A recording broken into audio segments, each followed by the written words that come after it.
You're listening to a special presentation from notlp.com, Zoned Out with Joe and Freddy. All right. This week we're talking about episode number 4, the 16 millimeter shrine, about Barbara Jean Trenton, who is kind of like your Nora Desmond type of like almost a Sunset Boulevard star of yesteryear character. I'm joined by Joe. Hello. I'm ready for my close-up, Freddy. This is a great episode. It's kind of shocking that Rod Serling wrote this one because it really does seem to have a lot of insight into an aging starlet's frame of mind. Yeah. And you're like, how would he know? He must have just paid close attention and maybe even ripped off, like I said, Sunset Boulevard a little bit to help. It seemed like there were certain aspects of it too where he's you can tell it's like a dude's perspective of that, oh no, you look lovely. I mean, I don't really think that, but you look lovely. Just tell her what she needs to hear. So this is a 7-person cast, including Ida Lupino, who worked with Bogart on High Sierra. She was in The Hard Way, Alfred Hitchcock Presents, and several other things, including I think my favorite of all of her work, The Devil's Rain, which was, oh wow, you remember that movie? With I haven't watched it. You've talked about it on the NOTOP podcast quite a few times, and I want to check it out. It's an interesting movie. Every time I see it, I like it more than the last time I saw it. It's Ernest Borgnine and William Shatner. And as I said, Ida Lupino's in it, but it's kind of like a satanic panic, pre-satanic panic kind of movie. Just 75, so just before all that stuff started kicking up a little bit. Yeah, she's the star, 41 years old at the time, which played much older, right? Yeah. As Andy often says in the podcast, people didn't know how to moisturize then. I think so much of it is costumes and hair and makeup. And, you could take that actor and make her look probably 30 years old today just by putting her in sweats and some natural makeup. Yeah. Totally. And there's a lot of that. I think that a lot of the style of the time was, it's just like in the 80s when you look at yearbooks and you're like, these people are 75 years old or, in their 30s, but they're actually 18. It's just that style embodied that everybody wanted to look older. Yeah, that's true. At one point or another. When we were growing up, for certain. She has Martin Balsam here, another great actor who he was the detective in Psycho. Famous scene where he's at the top of the stairs and does that great weird stunt where it looks like he's falling forever. Yeah. And you said he was in 12 Angry Men. I forgot about that. Yeah, I remembered. I was like, I know this guy's face, and I can't remember from what. He was also in Cape Fear, I think the original one with. I can never think of the guy's name from Night of the Hunter and. Oh, Robert Mitchum. Yeah. I think wasn't that Robert Mitchum? Wasn't he the bad guy in? I think so. The original Cape Fear. Pretty sure it was him. Yeah, 99% certain without checking. So then you have of the other parts of the cast, Jerome Cowan, who plays her former co-star, who also worked on High Sierra and Miracle on 34th Street, Maltese Falcon. Like these are like some pretty great actors of the what is that considered? Is that considered the golden age, the 40s? I can't remember how they describe the ages of cinema. Might have been the Silver Age, but these stars are, just maybe 15 years out of their heydays, right, when they're making this episode of television. Makes you think like perhaps this was a little hitting close to home for some of them, Yeah, they probably brought some insight into it for sure, but also to go and to do these like the melodrama of it. I think they were all kind of perfect for that. These actors. Yeah. Well, and there's a moment where it's funny that at the beginning of this, and we'll get into the plot in a second, where starts out the movie or starts out the show, and she's having this movie scene with Jerry Herndon. Is that his name? Hmm. The actor, or that's the character's name, He's kind of like played by Jerome. her Clark Gable or whatever. Yeah, and and there's two different versions. There's one you see later, which we'll get to, the older one, which is at that time the present. I feel like I'm doing a Yeah, time loop now. you're right. And the young one on the screen was played by a guy named John Clark, which, if anybody here is familiar with Days of Our Lives, played Mickey Horton. And that seems to be a legendary part because there's 3,084 episodes from 65 to 2004. Isn't that nuts? Soap operas, the amount of episodes they would produce, and I think they just mostly filmed like live to tape with minimal, like cuts and stuff. Like they're just trying to get it done every day. Back then, especially. Yeah, I love. If they ever show a clip of like what a lot of times with the older actors when they pass or something like that, or if they go way back for an old clip, you can see it's that live, like 60 frames per second video, and it's just wild to see. Yeah. Like, oh yeah, they're just doing this right on the tape. Yeah, a lot of British shows did the same thing when we were kids. Like there was that look where you knew what it was, you didn't know how to explain it, but you're like, why do English shows look like soap operas and American shows look like movies? And it was the difference between, like you said, film and video was the main thing. And that'll come up again while we talk about the Twilight Zone, because there is an episode that they were forced to shoot on video, Night of the Meek, I think is the one, where it's shocking. When it starts, you're like, something's wrong, something's different here. Still a great episode, but yeah. I would love to have seen it on film. Your audio just changed over. Oh, yeah. I just noticed that. That's weird. Just decided to do it on its own. One moment. Check. I don't know if you'll edit this part out later or what. Nah. It was a weird little bug. It's a funny segue, because the other thing that actor, John Clark, was in, his second most known for role was in a movie called The Satan Bug. Whoa. And I'm wondering, it's a germ that could destroy life on Earth is stolen from a biological warfare lab. But I was thinking maybe it's what caused our hardware to bug for a second there. Yeah, it's interesting with a lot of those. You were mentioning the video versus film, and it was a long time before I realized that when people talk about the soap opera effect with TV shows, that's what they're talking about. Like if something is filmed or recorded and it's played back at 30 frames per second or higher, it's going to look like that video effect. And if it's played at 24 frames per second, it's going to look like more like a film, which is just a weird, for those of you who are like, why does this TV look different than that TV? Well, that's, there you go. Your tip for the day. Yeah. Or like when you went and saw the Hobbit movies in the theater with that strange frame rate. Yeah, that 48 frames per second, that was bizarre. I didn't actually see it in the theater, but I heard about it. Oh, it was really strange. I mean, it felt like you were there, but it felt like you were there to the point that you could see all the flaws in the makeup. That kind of level of detail. Too much.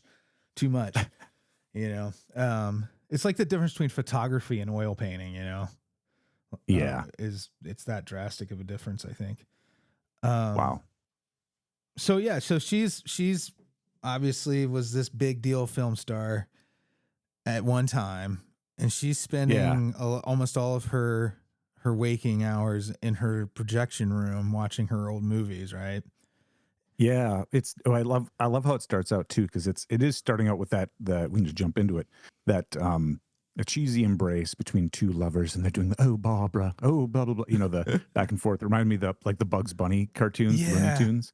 Definitely. Where they're like, "Riley, I do," Riley, rather, yes, darling. And it starts out like that, and it's over the top cheesy, and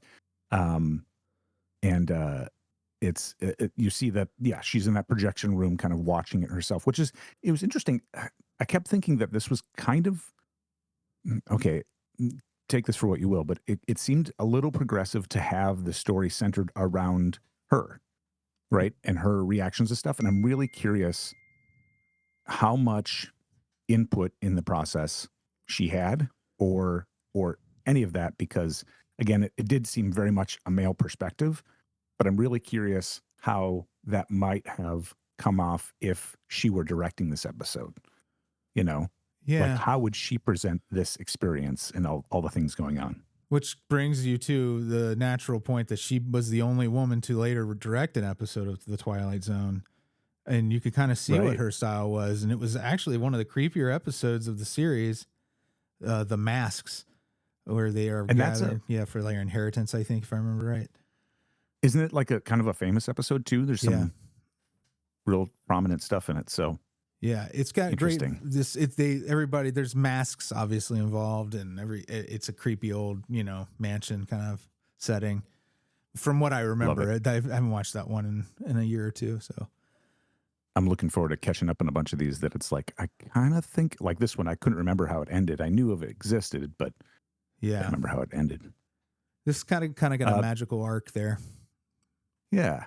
So it starts out and then she's watching this and Sally, her house servant or maid or whoever comes in and brings her a snack. And that house, oh my God, was like built out of marble and granite or something. It was like a castle. Yeah. And super gorgeous. It was really cool. I'm wondering if that was I doubt that was a set, but it might have been. Yeah, I don't know, because if somebody lives in that house, wow, that's wild. And it's kind of interesting. The Sally comes in, knocks on the door. There's no answer, so she goes inside. And as she walks into the room, you see the lead, Barbara, up on the screen in a movie, and then she steps out from behind the screen and her actions totally mimic what's happening on the screen, which is creepy. Just something about it. You didn't have to say anything. It was just the motion and seeing the mimicked motion. You kind of picked up exactly what's happening. She's immersing herself in this experience. Yeah, and Alice is definitely, she's visibly off put by this in the beginning, and then it escalates to the point where she comes into the room screaming at one point because of how much this has escalated later. Yeah. Is her name Alice? Or it might be the actress's name. The actress's name is Alice. That's it. Yeah. It was Sally. Yeah. Yeah. And she, it was just kind of bizarre because she's already concerned about it. And then I think the door rings, and then it's Daniel Weiss. That's the Martin Balsam, the psycho in 12 Angry Men. And he comes in. Oh, and apparently he was in Breakfast at Tiffany's too. Oh, yeah. There you go. I've never watched that movie. I took a note earlier. I didn't either. I think it's probably one that I should put on my list. And it's interesting because he has a couple of moments in this episode where he stumbles over his lines too. It's just kind of surprised me. And I wonder if that was intentional or if there's some aspect of it where he was like, they just were like, fine, good enough. We'll record it. I'm trying to remember if I might have earlier said, I might have misnamed Martin Balsam because my notes are jumbled here as Mitchell Leeson. If I did, I meant to say Martin Balsam earlier too. Oh, all good. Leeson was the director, right? He did 3 episodes of the series. Yeah. Oh, gotcha. Okay. Cool. Sorry about that. Immediate errata. And I should note for attribution, I took all my notes from IMDb. So for those who are curious, it's the best source out there, right? For this sort of thing. It is. Really is. She offers him a drink. I love this at 11 a.m. in her, and he's talking about her air conditioned cave where she's at. Oh man, there are so many bars in the first 4 episodes of the Twilight Zone. I don't think there was one for the Angels. He didn't go to a bar and Where's Everybody either, did he? Maybe I'm just imagining future episodes. Did he do a bar too? Well, maybe it wasn't a bar. He went to the drugstore. He went to the restaurant. Yeah. In the restaurant. Yeah. Yeah. But I'm thinking of episodes to come, I think. And because I've been watching a lot of Columbo lately, that's what I'm thinking of. I think my brain is taking all the bars from every episode of Columbo I've watched and putting them in the Twilight Zone. There's a lot of DNA between Columbo and the Twilight Zone too. But the bars but I wouldn't be surprised to see a lot of in-home bars throughout this series.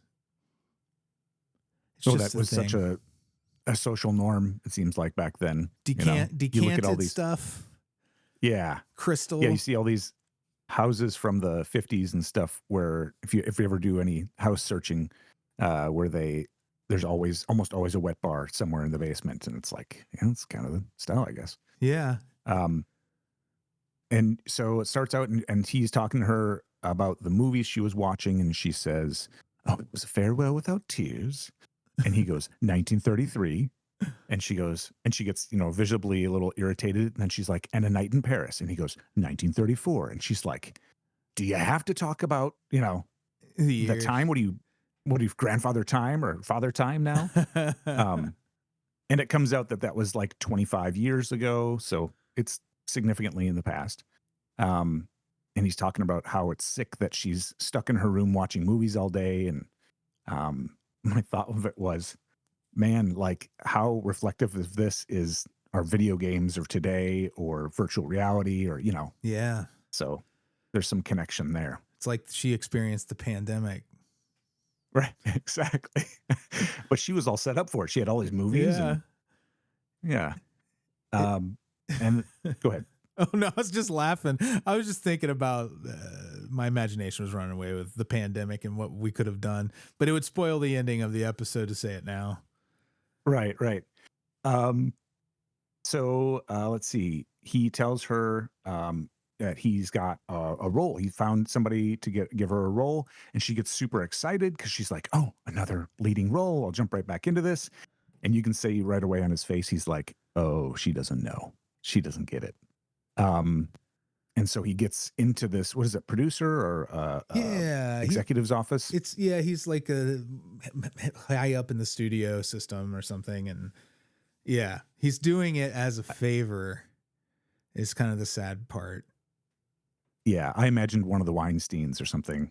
So Yeah. it wasn't quite as explicit as what would have happened in a Weinstein office, but he gets in there, and they're the two of them have been at odds, this actress and this executive, before.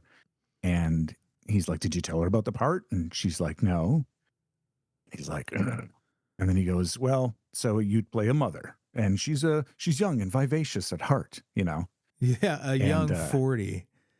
yeah, He was, yeah, it was like, but he says, but like alive, 40, but like alive. Which is the most backhanded. Yeah. Oh, that's awful. What if the role Um, they were offering her was Chet in Weird Science? Then it really would have been the Twilight Zone. That would have been terrible. But who was it not Bill Pullman? Who was the guy Oh, who Bill eventually Paxton. got that? Yeah. Bill Paxton. Yes, Yeah. thank you. Yeah. Bill Nobody Paxton pulled it could out over duplicate it except Barbara for Jean Thornton. except for Barbara Jean Thornton. The two were up at the last spot, but got it pulled out. So then I'm she sorry for starts being listening such a to it. shit to you all these years. I'm sorry, Joe. No, I love it. My brain just keeps going down the path, and Yeah.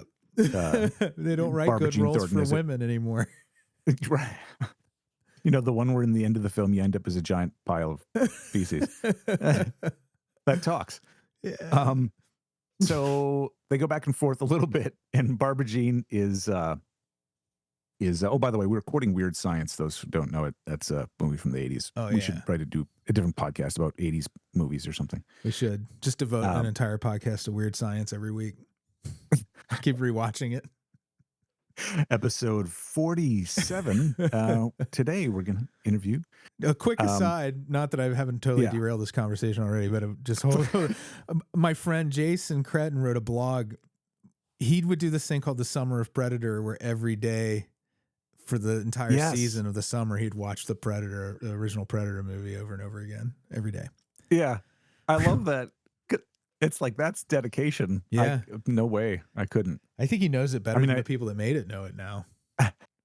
Probably. Does he do all the trivia behind it too and all that, or just watches it? He would write about his experience watching it every day. Like, well, how it felt different. It was pretty fun. Wow. He did this twice. The first time he did it without even writing about it. And I said, why'd you do that without writing about it? Because he's a writer too. Yeah. And I was like, you got to write about that. That's an interesting thing, like how you feel at the end of all that. Right. He still loves the movie. I love that. Yeah. It's That's crazy. wild. Yeah. I wonder if he went through like all these different cycles of like how he feels about it. Yeah. You know, like first he's in denial that he loves this movie, but then he's like finally gets to acceptance of loving the movie. I It don't know. definitely came from a place of love to start. And then I know it got to be challenging. He was like, you don't realize, when you commit to watching the same movie every day, how hard it can be to make time for it. Yeah. Anyways, weird science anyway, guest there. Sorry about that. Yeah, no, you're good. It was great.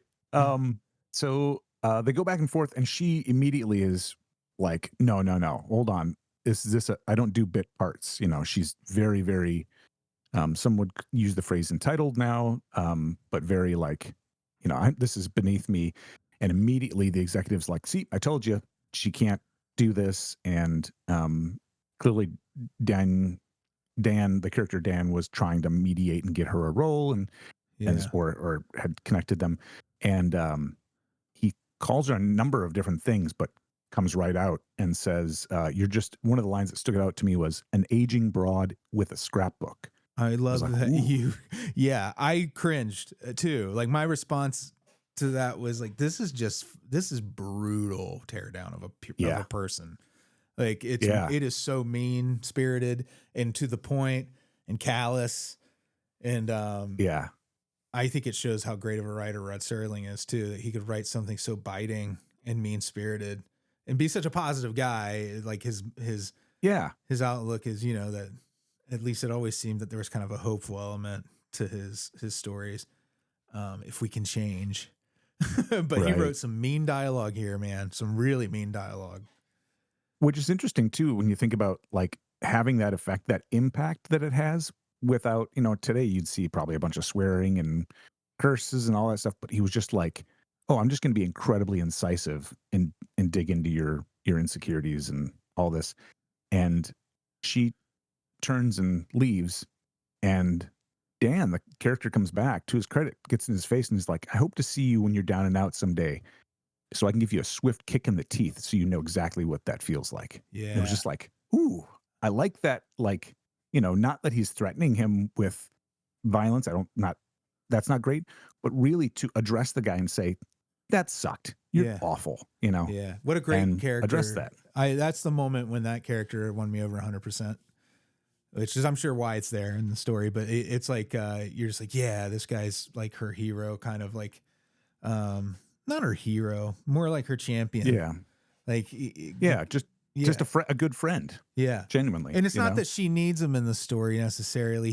She's already left the room at that point, so it's kind of progressive in a certain way too, where their relationship is kind of like they're real friends. It seems like they're really real friends. Yeah. And it doesn't have to have a romantic element. And this is where another instance of when I look at what Rod Serling does with his writing with these shows, and he's like, that's a message right there. He's sending a message, and it's not super explicit, and it's not, over the top. It's just like, hey, this is unacceptable. Yeah. And just leaves it there. And I love that kind of subversive, progressive message. So then they get back to her place and they start talking about it, and she's like, he's a small man. He blah, blah, blah. Don't worry about it, And I love her line. She's like, are you talking about Marty Saul? He doesn't exist. That studio doesn't exist. She's like, this is the world now. Shut the curtains. Yeah. We're not letting anybody in or out. Yeah, exactly. This is the world, Dan, right in here. And then she goes into a little bit of a rant, which I thought was really interesting, of a couple of things she mentioned. She's like, oh, these movies, it's not what has become this movies without sentiment, actors in undershirts. And I'm like, Marlon Brando, rock and roll, huge burgeoning music scene at the time. Yeah. It's just like, dig at Marlon Brando. I was wondering if the timing, I didn't check the timing of that, but is that, I guess, Streetcar era would have been. That's the first thing that came to my mind, just because, that was probably right around there. Right. Yeah, that sounds right. But yeah, that line makes a lot more sense in that context, because he's famously in a undershirt in that movie. Yeah, yeah. I should look up and see if what he was doing at that time. I can find out for you. Yeah. He was in a movie called The Fugitive Kind, directed by Sidney Lumet. So interesting. He did so much stuff. So, not as much as you think, though. Only 46 roles for Marlon Brando. Wow. I thought it was more than well, that. as you're looking that one up, she goes on to the next piece, which is she's like, as of this moment, these are the 1930s again. She's like, I want to have a party, Dan. Let's have a party. And I was like, this lady is kind of ADHD and very much a theater kid. And she's like, I want to party with Jerry Herndon and this guy and this guy. He's like, you're talking nonsense. She's like, the first guy you mentioned has been dead for 5 years. This other guy lives in Chicago, and the other guy has been dead for 15 years. He's like, this is absurd. And then he takes off, and then she's I think goes back to her room and clipped commercial. Yep. Kame. And Kame. Before we come back from commercial, I wanted to say, I thought Marlon Brando was in Cat on a Hot Tin Roof. I was almost certain of it, but it's not in his IMDb.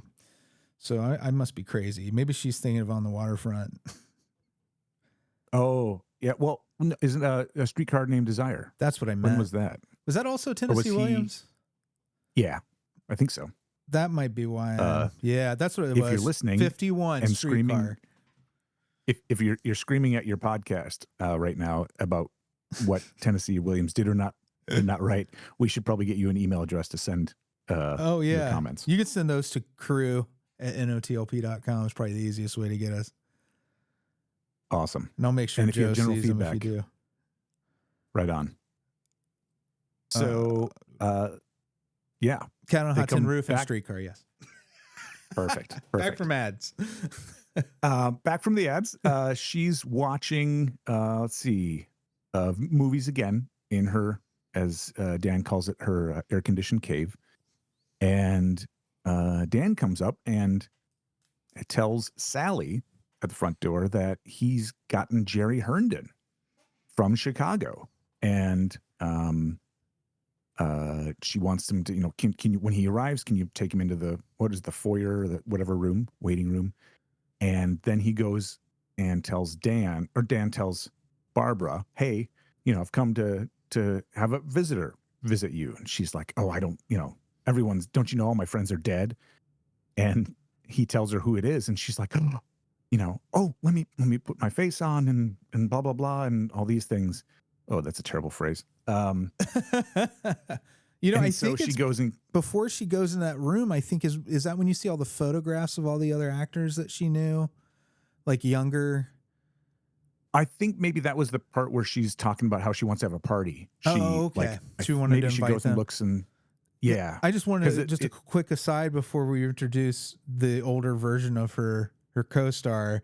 I just want to mention that the Thelma Todd picture that's there, which is a young actress that had connections to I guess a number of people who were involved with this episode, but she died in 1935 and her picture was there, which is kind of odd, right? That, it's been that long. It's at this point, like 23 years, maybe 24 years later.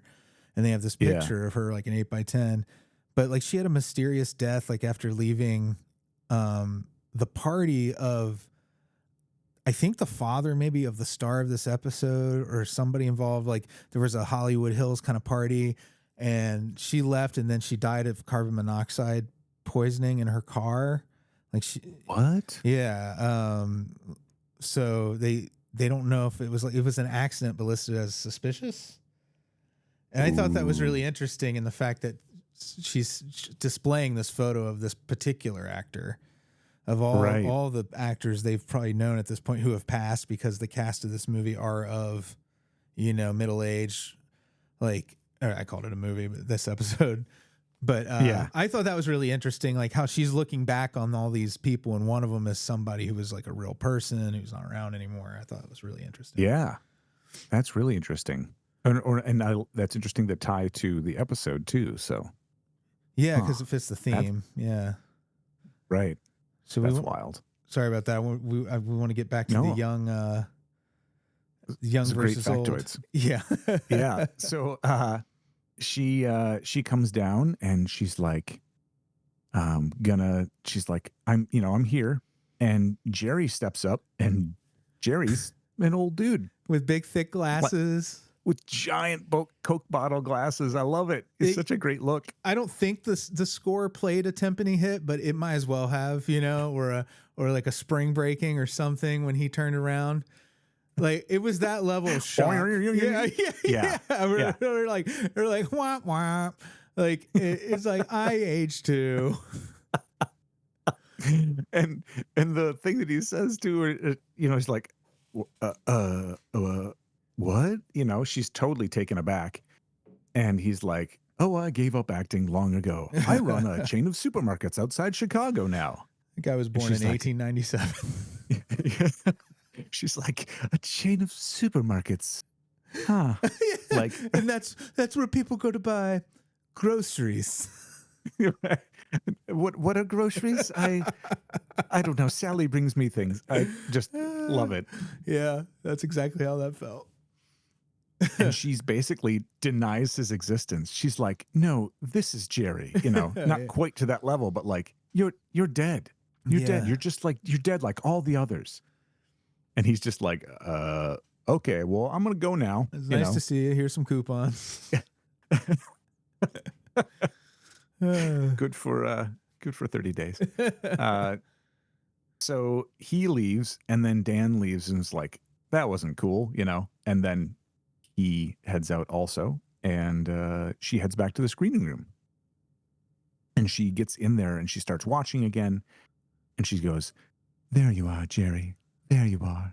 I wish I could be there with you. I wish.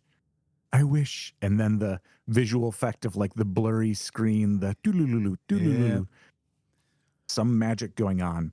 You got to be careful wishing out loud in the Twilight Zone. Right? Exactly. And then we see Sally come back with a snack, knocks on the door again, comes in, looking around the room, doesn't see her in the room. She's not on the couch. She's not in the chair. And she sees something on the screen and has kind of this choked scream, and then drops the tray, and then a full scream. And it's a good scream for those of you who are horror fans. Yeah. So we cut to Sally letting Dan in. They discuss that Barbie isn't there. I checked in the bedroom. She's not around. At least she's not here in the way we are.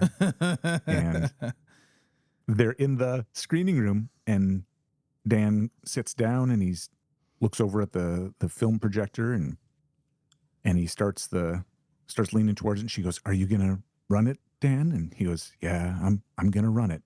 So he turns on the film, and it starts out where it's all of Barbara's old co-stars walking into her current day house. Like you can see that it's the same house they've been, the episode has been in. And they're all young and in costume from their various roles. And they all gather around the staircase. And here comes Barbara, as she is now, invites everyone out to the back for dinner by the pool. And Dan is like in shock. This was actually, I thought it was pretty, I don't know. I thought it was convincing, his kind of face. He's a great actor. Just and it really, just controlled. Yeah, it wasn't over the top, but it was clearly like stunned. Like it was a good, like, whoa, what is, like, he didn't, in shock. And he calls out to Barbie as she kind of takes the hand of young Jerry Herndon, who was the Days of Our Lives star. And she hears him when he calls out to her, and she stops and she turns around, and you see her kind of walk towards where the voice is coming from. And she smiles at him and blows him a kiss and takes a scarf that she's got and tosses it toward him, just kind of a little gesture, and all on the screen. And then she turns and leaves, and the movie's finished. You see the end of the film. And Dan can't believe it. He's like, what? Like he's kind of dumbfounded. He falls back into the chair. And then he kind of It's like, he doesn't know what to do then. So he kind of gets up and goes out in the entryway. And what does he see at the bottom of the stairway? The fucking scarf, man. Pardon my The French. scarf. It's the shock of it. It is. Right. And I totally had forgotten that part. So he sees the scarf and he picks it up and he's kind of looking at it and he says, just starts to develop a smile on his face and he goes, 2 wishes, Barbie, to the ones that come true. And it's just kind of a beautiful last moment. Yeah.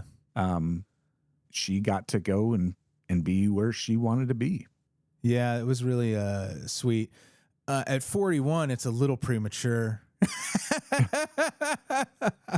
But man, how cruel was Hollywood to aging women? Good Lord. Yeah. This is not It's fiction. terrible. You know, this part of it is very much the Yeah. truth. But yeah, this is a great episode. Everyone, they start strong in this series, which I would suppose he'd been collecting these stories for a while and had been refining them long before, you know, when he was probably still doing Playhouse and all that. And that's got to be a whole art of like, what order do we put these in? What are they going to be the heavy hitters? You know, what do they think is going to do well, what they don't? I was going to do quick the outro of this episode, which I always love just the kind of little bits of wisdom that they drop in the intro and the outro, but the outro especially is to the wishes that come true, to the strange mystic strength of the human animal, who can take a wishful dream and give it a dimension of its own, to Barbara Jean Trenton, movie queen of another era, who has changed the blank tomb of an empty projection screen into a private world. It can happen in the Twilight Zone. Behind the spooky door. Right. And I love that sometimes that they, to get in the Twilight Zone in it, they have to do, you know, it can happen. I don't know. That stuff kind of happens in the Twilight Zone. What can I tell you? Yeah. I wish the Twilight Zone were just a real plane of existence where all this stuff is always happening at the same time. I mean, it's kind of a shared universe in a way. Right. We don't know that it's not. Everything we're learning about multiverses now, right? Yeah. But it's cool. And it's interesting because I remember thinking that this episode seemed to fly by. Like it was like, oh, it was a really kind of a simple story, but there's a lot of parts of it that kind of just made it go by really fast. It feels like dense in a good way, where it's got so much thematic weight and the performances are so good that it feels like a feature. You know, like you could imagine this being a 90-minute story easily. They could develop it out. Yeah, it's really good. I think this would pair well. Have you seen Bratz, the documentary about the Brat Pack? No, I haven't. It's great. It's Andrew McCarthy made it. So it's from within. And it's on Hulu, but it's about aging stars, young stars. Yeah. And it actually shows how much just old they talk, you know, it feels like the last gasp of old Hollywood, the Brat Pack does to me. Because I feel like that's when that sort of Hollywood cohesive culture that they had with the celebrities, it was all kind of part of it. Now film is very international now. I think it's kind of went the way it naturally should go, you know? But God, I love old Hollywood. It's kind of got a mythic quality to it. It does, but I wonder if this is one of those instances where what we know of old Hollywood is not old Hollywood. You know what I mean? Like right. that piece of it. You talk about and I'm not saying this in a thing on liking it, because it does. It has a very mystical quality to it of like, you know, how these things magically came together. But getting back to what you said earlier about how Hollywood treats older women, it's like the revelation of the Me Too movement was how much of this stuff has been going on for so long, right. and we have had men have ignored it and allowed it to happen, and it in many ways continues to be something that a lot of people who could make a change or make a difference or affect that patriarchy and misogyny don't take action on it. And it was, you know, ultimately a lot of women who were brave enough to come forward, talk about these experiences, who actually started to affect change in that area. Yeah. That was a I was happy to be alive to see that happen too, because Yeah. I knew about that stuff growing. The sleazy casting couch stories and stuff, like the expression, who did she mess around with to get this job, kind of thing. Yeah. Like that was just a common joke on shows we'd watch growing up, sitcoms and stuff, and to see like to see how that Me Too movement kind of gained power and turned that around. And it feels like it was such a massive thing to turn around, is like what they call it, like Yeah. parking a cruise ship or something, Yeah. in that Yeah. so much progress has been happening. But yeah, it's really encouraging. But old Hollywood, I like that it's sealed off from that. And it's like, Mm. oh, for all of its good and evil stuff that was happening there, it feels like it kind of is in a historical bubble, that it exists just as one of those eras where it feels like another world, Yeah. and it's just, there's something, the studio system, like the contracts that people had to work through, movies they had to make and didn't Yeah. necessarily want to, fake marriages, Oh, publicity stunts, all that. yeah. Well, it's interesting. It's funny you mention that because like that's seems to be the thing that she's longing for. Like the movies without sentiment being made now, and it's the it was a it, she's very much romanticizing the 20s and 30s and all of the things that were going on then. And there's a definitely a very interesting. I don't know how you said it well. I think you said this kind of in a bubble by Yeah, it's itself like a bubble. that That's what it stands feels alone. like. Yeah. It feels like the thing that sealed that bubble off was Me Too. It was like, okay, we're gonna look at this entire frankly poisonous system now, where everybody, not just people who work in that industry, know, but it's on your nightly news, and the abuses are plainly happening. And now when they happen, your whistleblowers are a little quicker to say Right. something. I think that's really the big thing, is people saying something as soon as it starts happening, before it gets out of And I think control. yeah, one it unfortunately keeps coming up as like, oh, and then also this person and then also this person, which I think some people who some people who are generally more resistant to the idea of these women's valid concerns um, and experiences push back on that. And it's like, oh, well, now this person. It's like, well, yeah, this is an ongoing process. Yeah. This is not something that's oh, we had Me Too and it's all fixed and it's all done. It's like Yeah. this is just how it goes, and it's still an issue and it's still there, and so we're still going to talk about it. It's like racism. It's like, Yeah. I'm sorry, racism didn't go away when Obama was Right. president. It's like it's still It there. It's still still very exists. prominent. Yeah. It may look a little different, but yeah, in that, Right. and we did, and I don't want to short sell progress either. I think we've made so much progress, but like, these things do just look different, but they never 100% go away. Right. I don't think, not to get, too in the weeds on the topic, but, uh, to bring it back to Twilight Zone, that's the value of Twilight Zone Yeah. socially, is that Yeah. it takes these ideas that people might, stuff you don't want to hear about. You don't want to hear about people being abused by their employer, unless Right. that's your thing and you're into like these bummer stories. But most people don't. Yeah. Your average person doesn't want to just hear about somebody who's really abused by their employer. But you can wrap that up in a story and make it compelling and add magic to it and make people really learn some kind of lesson from it, because that the studio head is the bad guy in that episode. It's very clear, Yeah. but what he's doing is something, it's not like he's burning villages. It's something that's happening every day, not just Right. in entertainment, but their workplaces where bosses talk to their employees like that. Mm-hmm. And that's Mm-hmm. pretty screwed And up. reinforcing all the patriarchal society rules and all that. And I don't know. I think this is just one more example of, at the time, this is Rod Serling threading that needle of like, this is a message that needs to be heard.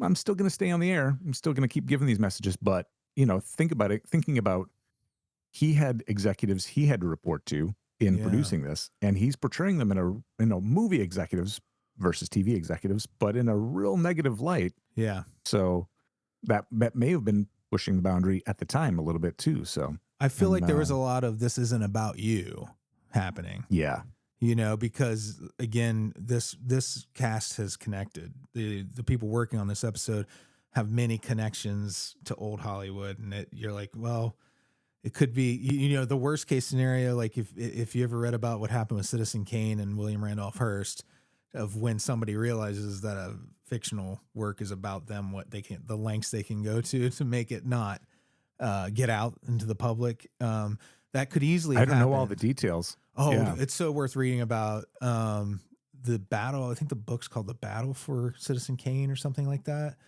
And William Randolph Hearst figured out the movie was about him and tried to have every print destroyed and everything. And Wow. yeah, it very much kind of like what is probably coming down the line with Donald Trump. These powerful guys that which he's shown that in the past that this is something he's interested in doing, is burying news stories or changing them or planning them and all that. But that's what happened with Orson Welles. It was really much like head-to-head stuff with William Randolph Hearst, like a young 20-something guy making a movie, and Sure. and the head of the biggest. It'd be like the head of NBC News or MSNBC, whatever. If you could imagine that person going after a 20-something indie, like not indie filmmaker, that wasn't really a thing, but you know what I mean, a young filmmaker. Yeah.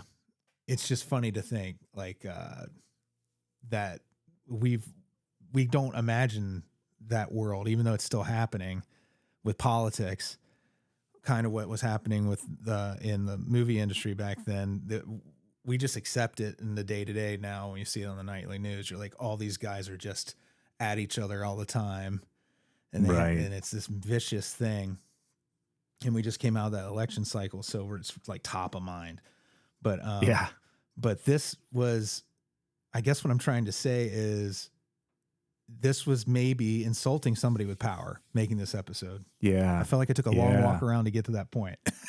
No, but you got there. No, and that's Yeah. good too, because I think much like Serling himself, you're getting to the we're developing this kind of idea as sometimes you take a long way around to show exactly how you're getting to that. Right. Yeah. I like that about Serling's stories is he's not going to just throw it in your face, because then you hear that and you're like, no, that can't be true. Or if you're resistant to it, you're not going to take that message. But if you connect the dots and each little step along the way, you're like, okay, then that connects to this. Does that make sense? Yeah. Does that connects to this? Does that make sense? Yeah. And finally you get to the end, you're like, do you see how all these dots are connected? And we're there, Yeah. I love that about the messaging that Serling does, is he gets you there without throwing in your face. It's this step by step by step, taking the time to have the conversation, to have the explanation for people to go, oh, now I get what you're trying to say. Yeah. It still may not agree with it, but you can see the other Right. person's perspective. And it starts with all 4 of these first episodes with a lead who is in a helpless situation. Yeah. Like in the first episode, where is everybody? He's literally helpless. There's not another person. And then, and what was the second one was the one for the angels. He was at the mercy of death the whole time, basically the whole time, and then the third episode, Mr. Denton is helpless until there's intervention. He's this helpless drunk character. And now she's helpless because she's just aged. And, the only person that's helping her is her old agent and friend. Right. Yeah. You're like, so the themes are very much, to this point, the themes are very much about individuals, like so far.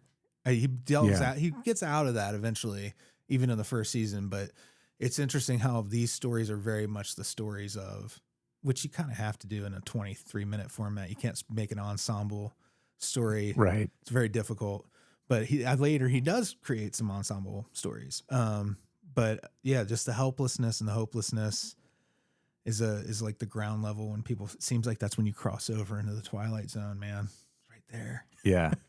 Yeah. I love it. I love these stories. Me too. Anything else you wanted to say about the 16 millimeter shrine? I don't think so. I think we had some really interesting insights, and I when I first started watching the episode, I'm like, I don't know what exactly we'll talk about, but I think we pulled it apart a little bit. So I like that. Yeah, there's a lot there, and I apologize if I took too long making a point today. I'm also middle aged. I'm older than the subject of the 16 millimeter shrine by a bit. That'll make Well, you you're feel it, man. but you're a beautiful your age. Oh, thank you very much. I'm a lively. You're a young, yeah. What is lively? Yes, and you're Mo- like your age, but lively. Yeah, mostly alive. Next week we'll be talking about Walking Distance, which is one of my favorite episodes, and we're still in the Rod Serling stories. We haven't branched out to any other writers yet. very cool. Cool. Thanks, Joe. This was fun. Thanks, appreciate it, Freddie.